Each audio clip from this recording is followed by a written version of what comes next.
You'll often hear people say that murdering Saul became the great Apostle Paul on the road to Damascus, that that's when he became a Christian. And I guess I don't totally agree with that. So Jesus appeared to him and he blinded him on the road, and for the next 3 days he was blind, he couldn't see, he was hungry, he was parched, and he was convinced that nobody, not even God, loved him. I don't think that's the kind of life that any Christian wants to have. I don't think that's a place where anybody wants to be, and the Apostle Paul didn't, but either. God needed to lead him there so that he could see the reality of what he was doing.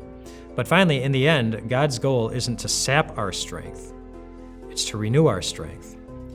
And there's one moment in this whole interaction in Acts chapter 9 when that finally happens, when Ananias, the guy that God had called to go to Saul, he finally shows up. And it says, "Then Ananias went to the house and entered it. Placing his hands on Saul, he said, 'Brother Saul, the Lord, Jesus, who appeared to you on the road as you were coming here, has sent me, so that you may see again and be filled with the Holy Spirit.'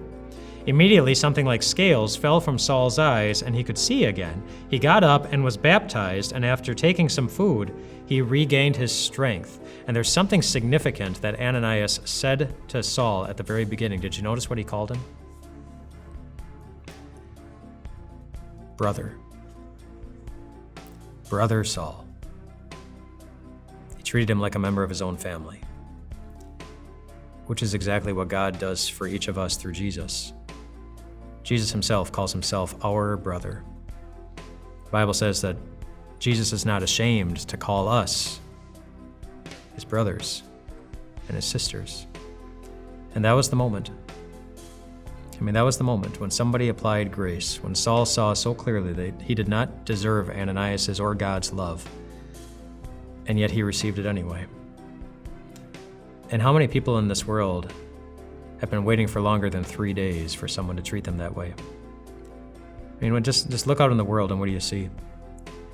You see people whose hearts are hurt and broken, hearts that are full of pessimism and rage and anger and discouragement.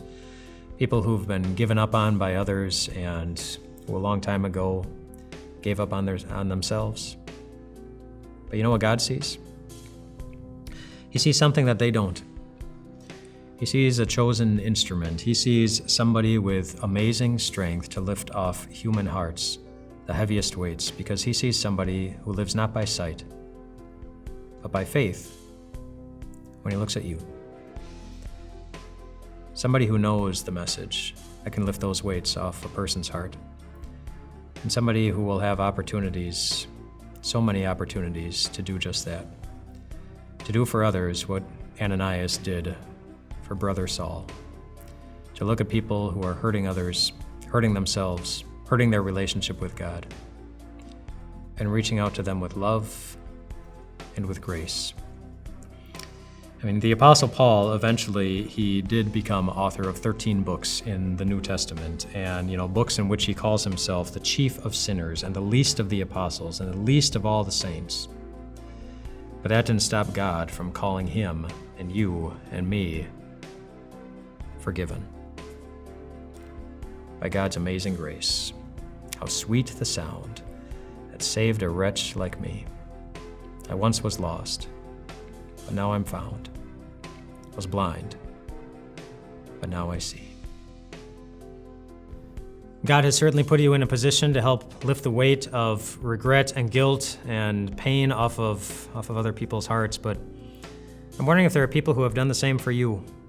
We'd love to hear those stories as a way to hear about their ministry to you and to be encouraged, and as a way to maybe acknowledge them or thank them. If you wouldn't mind tagging them with this video as you share it with them, I think that would do a lot of good in showing them that they appreciate the ministry that you've done for them. In general, thanks for letting me spend this week with you. God's grace is really amazing, and I pray that He pours it into your life in abundance this week and into the new year. Hey friends, thanks for watching the videos. If you'd like to watch more, just click here to subscribe. You'll get these on a regular basis, and God's going to fill you with some awesome things every time you watch these. We'll see you later.